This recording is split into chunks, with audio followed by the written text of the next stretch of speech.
Welcome to SS news. నేను మీ శిరీష.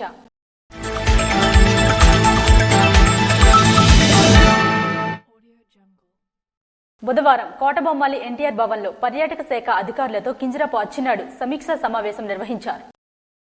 పర్యాటక రంగానికి పరిశ్రమ హోదాను రాష్ట్ర ప్రభుత్వం ప్రకటించిన నేపథ్యంలో సంబంధిత రంగాన్ని జిల్లాలో అన్ని విధాలుగా అభివృద్ధి చేసేందుకు అవసరమైన ప్రణాళికలు సిద్ధం చేయాలని వ్యవసాయ శాఖ మంత్రి కింజరాపు అచ్చెన్నాయుడు అధికారులను ఆదేశించారు. బుధవారం కోటబొమ్మాలి ఎన్టీఆర్ భవన్లో పర్యాటక శాఖ అధికారులతో సమీక్ష సమావేశాన్ని నిర్వహించి మార్గనిర్దేశం చేశారు. టెక్కెలలో పట్టు మహదేవ కోనేరు, బావనపాడు బీచ్, కొత్తపేట కొండ వీటితో పాటు టెక్కెలలో దివంగత నేత మాజీ కేంద్ర మంత్రి కింజరాపు ఎర్రన్నాయుడు పేరిట నెలకొల్పిన పార్కు అభివృద్ధికి చర్యలు చేపడుతూ సమగ్ర ప్రణాళికలు రూపొందించాలని ఆదేశించారు. నక్షత్ హోటల్స్ ఏర్పాటు చేసేందుకు సాధనాలు పరిశీలించాలని సూచించారు. ఆయా ప్రాంతాలను స్వయంగా పరిశీలించి నివేదిక అందజేయాలని ఆదేశించారు. కూటమి ప్రభుత్వం భూ కబ్జాలకు పాల్పడిన ఘటన పోలాకి మండలం రాజాపురంలో గురువారం చోటు చేసుకుంది. కూటమి ప్రభుత్వం దౌర్జన్యాలు కొనసాగుతూనే ఉన్నాయి. వైసీపీ మద్దతుదారుల కుట్రలు కుతంత్రాలు జరుపుతూ వైసీపీకి ఓటు వేసిన వారికి ఏదో విధంగా నష్టపరిచే కార్యక్రమాలు చేపడుతూనే ఉన్నారు. తాజాగా నర్సన్నపేట నియోజకవర్గం పోలాకి మండలం రాజాపురం గ్రామంలో నిరుపేద మహిళా రైతులు అవ్వ శాంతమ్మ, గేదెల శారదలు వైసీపీకి ఓటు వేశారనే నెపంతో వ్యవసాయ పంట భూమిని ప్రొక్లైన్తో కుమ్మించి సరిహద్దురాలను తొలగించి వ్యవసాయంతో ఉన్న పంట భూమిని తొలగించారు. విషయం తెలుసుకున్న నర్సన్నపేట నియోజకవర్గం యువ నాయకులు ధర్మాన కృష్ణ చైతన్య హుటాహుట్న సంఘటనా స్థలానికి వెళ్లి కూటమి ప్రభుత్వం అక్కసుతో తొలగించిన నిరుపేద రైతుల పంట పొలాలను పరిశీలించారు. బాధిత మహిళా రైతులకు వైఎస్సార్ కాంగ్రెస్ పార్టీ అండగా ఉంటుందని, న్యాయం జరిగే వరకు న్యాయ పోరాటం చేద్దామన్నారు. ఆయనతో పాటు పోలాకి మండలం వైఎస్సార్ కాంగ్రెస్ పార్టీ నాయకులు, కార్యకర్తలు, స్థానిక గ్రామస్తులు పాల్గొన్నారు. మూఢనమ్మకాలు నమ్మి నేరాలకు పాల్పడిన 3 వ్యక్తులను ఎచ్చెర్ల పోలీసులు అదుపులోకి తీసుకున్నారు. ఎచ్చెర్ల పోలీస్ స్టేషన్ పరిధిలో మృతుడైన బోర ఈశ్వరరావు యొక్క శవం 2024 డిసెంబర్ 15వ తేదీన అనుమానాస్పద స్థితిలో కనిపించినందున మొదటిగా ఆ కేసును అదే రోజు రాత్రి 194 BNSS కేసుగా ఎచ్చెర్ల పోలీస్ స్టేషన్లో నమోదు చేసి ఎచ్చెర్ల ఎస్ఐ సందీప్ దర్యాప్తు చేశారు. పోస్టుమార్టం నివేదిక మేరకు మృతుడిని ఎవరో తీవ్రంగా కట్టి మెడనొక్కి చంపినట్లు తెలియజేశారు. అందువల్ల ఈ కేసును మర్డర్ కేసుగా నమోదు చేసి సిఐ ఎం అవతారం దర్యాప్తు ప్రారంభించారు. దర్యాప్తులో ఈ కేసులో నేరాన్ని ముద్దాయిలైన బోర ఆదినారాయణ, బోర సంజీవ్ రెడ్డి, నగిరెడ్ల గోవిందరావు కలిసి ఈ నేరాన్ని చేసినట్లు తేలింది. బోర ఆదినారాయణ కుమారుడు బోర సాయిగిరిధర్ రెడ్డి జ్వరంతో బాధపడి 2024 జూలైలో 11 లక్షలు ఖర్చు చేసినప్పటికీ బతకలేకపోయాడని, దానికి కారణం ఈ కేసులో మృతుడైన బోర ఈశ్వరరావు చిల్లంగి పెట్టడమేనని ముద్దాయిలు గట్టిగా నమ్మారు. అందుకని అతనిని ఎలాగైనా చంపాలని నిర్ణయించుకుని అతనిని కొట్టి పురుగుల మందు తాగించి మెడ చుట్టూ తువ్వాలు చుట్టూ బిగించి చంపినట్లు దర్యాప్తులో తేలింది. కావున సిఐ 3 ముద్దాయిలను అదుపులోకి తీసుకుని రిమాండ్కు తరలించారు. ఈ కేసుకు సంబంధించిన వివరాలను శ్రీకాకుళం పట్టణ డీఎస్పీ సిహెచ్ వివేకానంద బుధవారం వెల్లడించారు. ఈ సందర్భంగా డీఎస్పీ మాట్లాడుతూ ఆధునిక కాలంలో ఎటువంటి మూఢనమ్మకాలు నమ్మవద్దని, అటువంటి మూఢనమ్మకాలు నమ్మి నేరాలకు పాల్పడవద్దని, ఒకవేళ చేతబడి చిల్లంగినకు పాల్పడుతున్నారని అనుమానం కలిగిన ఎడల అటివారి సమాచారాన్ని పోలీసులకు అందజేస్తే చట్ట ప్రకారం చర్యలు తీసుకుంటామని ఈ సందర్భంగా తెలియజేశారు. ఈ రోజున శ్రీకాకుళం పోలీస్ యంత్రాంగం తరఫున ప్రజలందరూ కూడా తెలియజేస్తున్నాం. మీకు అటువంటి వ్యక్తుల మీద ఏదైనా అనుమానం ఉంటే కన్సర్న్ పోలీస్ స్టేషన్లో మీరు తెలియపరిస్తే తప్పకుండా పోలీసులు విచారణ చేస్తారు. దాని మీద మీకు పూర్తి సంగ్రహమైనటువంటి సమాచారం కూడా మీకు ఇస్తారు. కాబట్టి ప్రజలు ఈ యొక్క చెడుపు చిల్లంగిని నమ్మవద్దని శ్రీకాకుళం జిల్లా పోలీస్ యంత్రాంగం తరఫున తెలియపరుస్తారు. అభివృద్ధి సంక్షేమమే ప్రభుత్వ లక్ష్యమని రాజాం ఎమ్మెల్యే కొండ్రు మురళీమోహన్ అన్నారు. బుధవారం విజయనగరం జిల్లా రాజాం నియోజకవర్గం రేగడి మండలంలోని ఉనుకూరు గ్రామంలో సీసీ రోడ్లు ప్రారంభించి అనంతరం కందిస, రేగడి, ఆమ్దలవలస గ్రామాల్లో రోడ్లు, రచ్చబండ, పార్టీ కార్యాలయం తదితర ప్రారంభోత్సవాల్లో మాజీ మంత్రి రాజాం ఎమ్మెల్యే కొండ్రు మురళీమోహన్ పాల్గొన్నారు. అలాగే ఉంగరాడు గ్రామ సచివాలయంను ప్రారంభించారు. ఈ సందర్భంగా ఏర్పాటు చేసిన సమావేశంలో ఎమ్మెల్యే కొండ్రు మురళీమోహన్ మాట్లాడుతూ ముఖ్యమంత్రి నారా చంద్రబాబు నాయుడు ఒకవైపు సంక్షేమ పథకాలు ఇస్తూ మరోవైపు అభివృద్ధికి బాటలు వేస్తున్నారన్నారు. రాజాం నియోజకవర్గంలోని అన్ని గ్రామాల్లో సీసీ రోడ్లు, కాలువలు ప్రణాళిక ప్రకారం పూర్తి చేశామన్నారు. రాజాం నియోజకవర్గంను మోడల్ నియోజకవర్గంగా తీర్చిదిద్దుతామని పేర్కొన్నారు. ఆయన వెంట తెలుగుదేశం పార్టీ నాయకులు కొండ్రు జగదీష్, కిమిడి అశోక్ కుమార్, దోబ ధర్మారావు, రమణ తదితరులు పాల్గొన్నారు. నర్సన్నపేట నియోజకవర్గంలో 4 మండలాల యువజన విభాగం పరిచయ అభినందన సమావేశంలో ధర్మాన కృష్ణ చైతన్య పాల్గొన్నారు. నర్సన్నపేట నియోజకవర్గంలో వచ్చే ఎన్నికల నాటికి గ్రామస్థాయిలో వైఎస్సార్ కాంగ్రెస్ పార్టీని బలోపేతం చేయడంలో యువజన విభాగం కీలకం కావాలని నర్సన్నపేట నియోజకవర్గం వైసీపీ యువ నాయకులు పోలాకి జడ్పీటీసీ ధర్మాన కృష్ణ చైతన్య పిలుపునిచ్చారు. గురువారం నర్సన్నపేట వైఎస్సార్ కాంగ్రెస్ పార్టీ కార్యాలయంలో జరిగిన 4 మండలాల యువజన విభాగం కమిటీల పరిచయం అభినందన కార్యక్రమానికి ఆయన ముఖ్య అతిథిగా వ్యవహరించి యూత్ కమిటీలను ఉద్దేశించి మాట్లాడారు. రాష్ట్రంలో కూటమి ప్రభుత్వం అధికారంలోకి వచ్చి ఏడాది కావస్తున్నా కానీ ప్రజలకు ఇచ్చినటువంటి వాగ్దానాలు అమలుపరచడంలో పూర్తిగా విఫలమయ్యారని ఆరోపించారు. కూటమి ప్రభుత్వం ప్రజలను ఏ విధంగా మోసం చేస్తుందన్న విషయాన్ని గ్రామస్థాయిలో జనాలకు వివరించాల్సిన అవసరం యూత్ కమిటీలపైనే ఉందన్నారు. గతంలో జగనన్న ప్రభుత్వం ప్రజల కోసం పనిచేసిందని, ఎన్నికలు ఎప్పుడు పెట్టినా రాబోయేది జగనన్న ప్రభుత్వమేనని, ఈసారి పనిచేసే కార్యకర్తలకు పట్టం కట్టే విధంగా పాలన ఉండబోతుందని స్వయంగా జగనన్నే చెప్పారని గుర్తు చేశారు. నియోజకవర్గం మండల కమిటీ అనుసంధానమై గ్రామస్థాయిలో యువజన విభాగం ప్రతిష్ట పరిచేందుకు నడుం కట్టాలని, పార్టీని గ్రామస్థాయిలో బలోపేతం చేయడానికి యూత్ కమిటీ సభ్యులు పనిచేయాలని ఆయన కోరారు. ఈ సందర్భంగా 4 మండలాల యూత్ కమిటీ అధ్యక్షులను, ఉపాధ్యక్షులను, సెక్రటరీలను, ఎగ్జిక్యూటివ్ సభ్యులను పరిచయం చేసుకుని దుస్తాలులతో సత్కరించారు. ఈ కార్యక్రమంలో నియోజకవర్గం యూత్ కమిటీ అధ్యక్షులు దండి జయప్రకాష్, నర్సన్నపేట మండలం యువజన విభాగం అధ్యక్షులు బొద్దల రాజశేఖర్, జలుమూరు మండలం యూత్ కమిటీ సభ్యులు, పోలాకి మండలం యూత్ కమిటీ అధ్యక్షులు రెంటికోట త్రినాథరావుతో పాటు కమిటీ సభ్యులు పాల్గొన్నారు. శ్రీకాకుళం బీసీ కార్పొరేషన్ కార్యాలయంలో అధికారులతో గొండుశంకర్ సమీక్షా సమావేశం నిర్వహించారు. వెనుకబడిన కులాలకు, షెడ్యూల్ కులాలకు సంక్షేమ పథకాలు సకాలంలో అందించాలని, రుణాల మంజూరు, వసతి గృహాల నిర్వహణ పూర్తిస్థాయిలో జరగాలని శ్రీకాకుళం నియోజకవర్గ శాసనసభ్యులు గొండుశంకర్ తెలిపారు.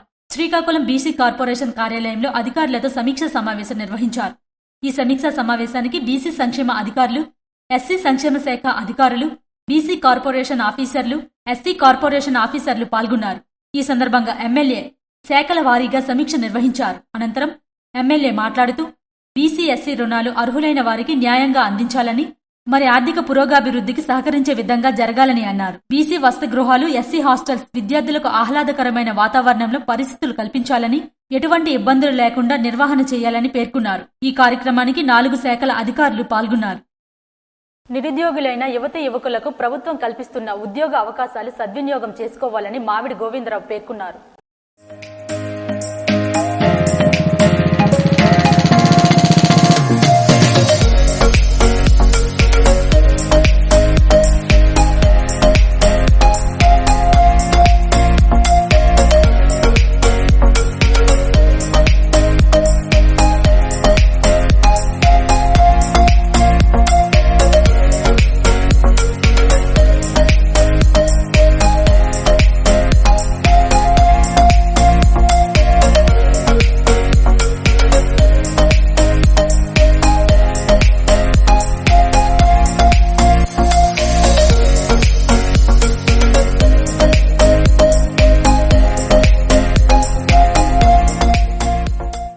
గురువారం పాతపట్నం ప్రభుత్వ డిగ్రీ కళాశాల ఆవరణలో నైపుణ్య అభివృద్ధి సంస్థ ఆధ్వర్యంలో మెగా జాబ్ మేళను నిర్వహించారు. పాతపట్నం నియోజకవర్గంలో నైపుణ్యం ఉన్నత విద్య అభ్యసించినప్పటికీ నిరుద్యోగులు వేలాది సంఖ్యలో ఉన్నారని ఎమ్మెల్యే మామిడి గోవిందరావు తెలిపారు. ఈ నేపథ్యంలో రాష్ట్ర ప్రభుత్వం ప్రతి నియోజకవర్గంలో జాబ్ మేళ నిర్వహిస్తుందన్నారు. ఇటువంటి జాబ్ మేళను సద్వినియోగం చేసుకుని యువతీ యువకులు ఆయా పరిశ్రమల్లో ఉద్యోగం సాధించడం ఎంతో గొప్ప విషయమని పేర్కొన్నారు. వెనుకబడిన నియోజకవర్గంలో ఇటువంటి జాబ్ మేళను ఉపాధి అవకాశాలను కల్పిస్తున్నామన్నారు. అరబిందో, అపోలో టైర్స్ తో పాటు సుమారు 15 కంపెనీల ప్రతినిధులు ఈ జాబ్ మేళను నిర్వహించారు. పాతపట్నం, మెలియాపుట్టి, కొత్తూరు, హిరమండలం, ఎల్లంపేటతో పాటు పలు గ్రామాల నుంచి సుమారు 650 మంది యువకులు ఈ జాబ్ మేళలో హాజరయ్యారని తెలిపారు. వారికి ఆసక్తి ఉన్న ఉద్యోగంలో వారు చేరాలని యువతకు ఎమ్మెల్యే మామిడి గోవిందరావు పిలుపునిచ్చారు. ఈ కార్యక్రమంలో డిగ్రీ కళాశాల ప్రిన్సిపాల్ శ్రీరాములు, నైపుణ్యాభివృద్ధి సంస్థ జిల్లా మేనేజర్ సాయి, ప్రజాప్రతినిధులు తదితరులు పాల్గొన్నారు.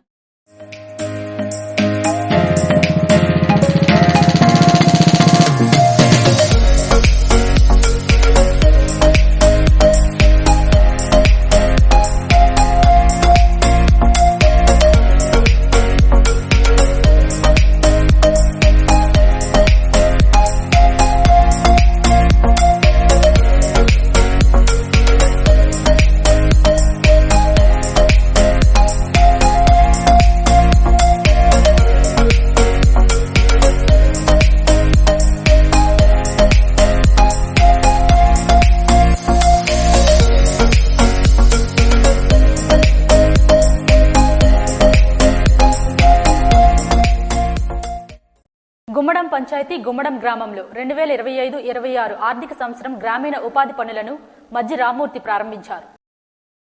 లావేరు మండలం గుమ్మడం పంచాయతీ గుమ్మడం గ్రామంలో గ్రామీణ ఉపాధి హామీ పథకం కింద చెరువు మట్టి పనిని టీడీపీ నాయకులు మజ్జి రామ్మూర్తి ప్రారంభించారు. ఈ సందర్భంగా టీడీపీ నాయకులు మజ్జి రామ్మూర్తి మాట్లాడుతూ కూటమి ప్రభుత్వం దినసరి కూలీని 307 రూపాయలకు పెంచడం జరిగిందని తెలియజేశారు. ప్రజలందరూ సమయపాలన పాటించి ఉపాధి హామీ పనులను పూర్తి చేయవలసిందిగా ప్రజలకు విజ్ఞప్తి చేశారు. ఈ కార్యక్రమంలో కూటమి నాయకులు Majji Rammurthy, Muppudi Venkateswarlu, Durgasi Rambabu, Muppudi Durgarao, panchayati secretary Ramakrishna, field assistant Ramasatyam తదితరులు పాల్గొన్నారు.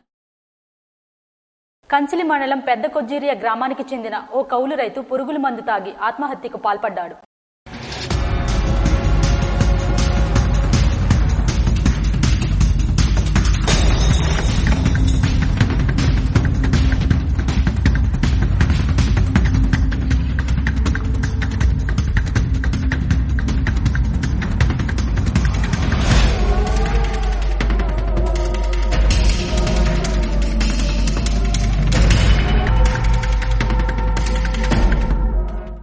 శ్రీకాకుళం జిల్లా కంచిలి మండలం పెద్ద కొజ్జీరియా గ్రామానికి చెందిన బల్లెడు నరసింహమూర్తి అనే కౌలు రైతు పురుగుల మందు తాగి ఆత్మహత్య చేసుకున్నారు. బుధవారం రైతు తన ఇంటికి రాకపోవడంతో గ్రామస్తులు గ్రామ పరిసర ప్రాంతాల్లో పరిశీలించగా నరసింహమూర్తిని జీడితోటలో గమనించిన గ్రామస్తులు అప్పటికే మృతి చెందడంతో కంచిలి పోలీస్ స్టేషన్కు సమాచారం ఇచ్చారు. విషయం తెలుసుకున్న సోంపేట సీఐ మంగరాజు, కంచిలి ఎస్ఐ పడిబనాయుడు సంఘటనా స్థలానికి చేరుకుని కేసు నమోదు చేసి దర్యాప్తు చేస్తున్నారు. తనకున్న ఎకరం భూమితో పాటు మిగతా రైతుల వద్ద నుండి 6 ఎకరాలు కౌలుకు తీసుకున్నాడు. సరైన వర్షాలు లేక జీడి, మామిడి, పనస పంట, కొబ్బరి పూర్తిగా రాకపోవడంతో అప్పుల బాధ భరించలేక ఆత్మహత్య చేసుకుని ఉంటాడని గ్రామస్తులు తెలియజేశారు.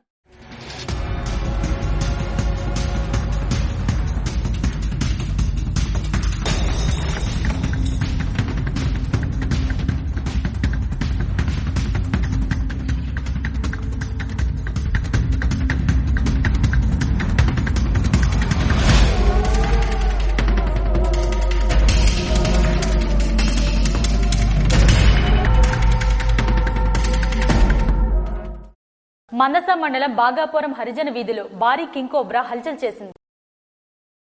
శ్రీకాకుళం జిల్లా మందస మండలం బాగంపురం హరిజన వీధిలో భారీ కింకోబ్రా గురువారం తెల్లవారుజామున హల్చల్ చేసింది. దీంతో స్థానికులు భయభ్రాంతులకు గురయ్యారు. విషయాన్ని పాములు పట్టే నర్సింగ్ మహాపాత్రకు సమాచారం అందించారు. విషయం తెలుసుకున్న మహాపాత్ర ఘటనా స్థలానికి చేరుకుని సుమారు 12 అడుగుల పొడవుతో 10 కిలోల బరువు ఉన్న భారీ కింకోబ్రాను బంధించారు. అనంతరం సమీపంలో ఉన్న దండకారణ్యంలో కింకోబ్రాను విడిచిపెట్టడంతో అందరూ ఊపిరి పీల్చుకున్నారు. ఉద్దానం పురస్కార అవార్డు గ్రహీత వరప్రసాద్ కు ఉగాది పురస్కార అవార్డు వచ్చిన సందర్భంగా కళ్యాణి స్కూల్ ఆవరణలో ఘనంగా సత్కరించారు.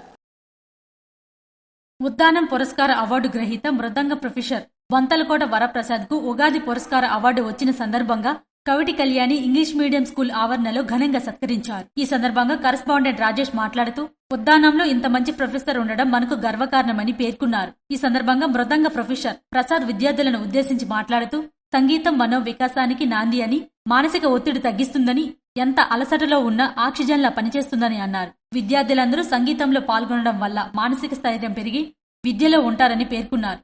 మన ప్రాంతంలో కూడా పెద్దల సహకారంతో సంగీత పాఠశాలలు ఏర్పాటు చేసి ఎంతో మంది సంగీత విద్వాంసం తయారు చేయవలసిన బాధ్యత మనపై ఉందని, రానున్న రోజుల్లో మరిన్ని సంగీత మోటివేషన్ క్లాసులు మన ప్రాంతంలో పెట్టి ప్రాంతాన్ని అభివృద్ధి చేయవలసిన బాధ్యత ఇక్కడ పెద్దలు సంగీత విద్వాంసంపై ఉందన్నారు. ఈ కార్యక్రమంలో ప్రభుత్వం కళింగ కార్పొరేషన్ డైరెక్టర్ గా ఎంపిక చేసిన మృదంగ ప్రొఫెసర్ ప్రసాద్ సాల్వతో సత్కరించడం జరిగింది. ఈ కార్యక్రమంలో మాజీ సర్పంచ్ పాండాన శేఖర్, ఉద్దాన కళాకారులు పూడి వెంకటేశం, ఆరంగి వెంకటేశ్వరరావు, చలపతిరాయి రవి, ఇతర ఉద్దాన కళాకారులు, కళాశాల ప్రిన్సిపల్ బిందుమాధవి, ఏవో రాణి, సంతోష్, ఇతర ఉపాధ్యాయులు, విద్యార్థులు పాల్గొన్నారు.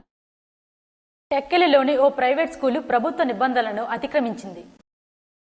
వేసవి దృష్ట్యా ప్రభుత్వ మరియు ప్రైవేట్ పాఠశాలలకు ఒంటిపూట బడులు నిర్వహించాలని ప్రభుత్వం ఉత్తర్వులు జారీ చేసినప్పటికీ టెక్కెలిలో ఉన్నటువంటి అమ్మఒడి అనే ప్రైవేట్ పాఠశాలలో ప్రభుత్వ నిబంధనలకు విరుద్ధంగా ఫుల్ డే క్లాసులు నిర్వహిస్తున్నారని సమాచారం మేరకు అఖిల భారత విద్యార్థి పరిషత్ నాయకులు పాఠశాలను సందర్శించగా పాఠశాలలో క్లాసులు నిర్వహిస్తున్నారని తేలడం జరిగింది. దీనిపైన యాజమాన్యానికి ప్రశ్నించగా క్లాసులు కాదని స్టడీ అవర్స్ నిర్వహిస్తున్నామని కప్పిపుచ్చే ప్రయత్నం చేశారు. దీనిపైన ఎంఈఓ తులసిరావుకు ఫిర్యాదు చేయగా ఎంఈఓ తక్షణమే స్పందించారు.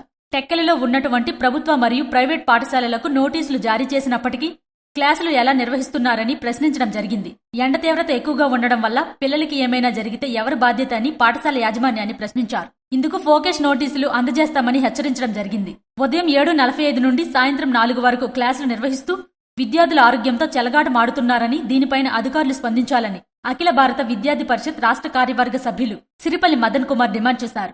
ఈ కార్యక్రమంలో ఏబీవీటీ స్టేట్ ఎగ్జిక్యూటివ్ మెంబర్ కొండ Murali, social media state co convener Sam తదితరులు పాల్గొన్నారు. ఎచ్చెర్ల నియోజకవర్గం కొండములగం నందు ఊయల కార్యక్రమాన్ని ఎమ్మెల్యే నడుగుదుటి ఈశ్వర్రావు గురువారం ప్రారంభించారు.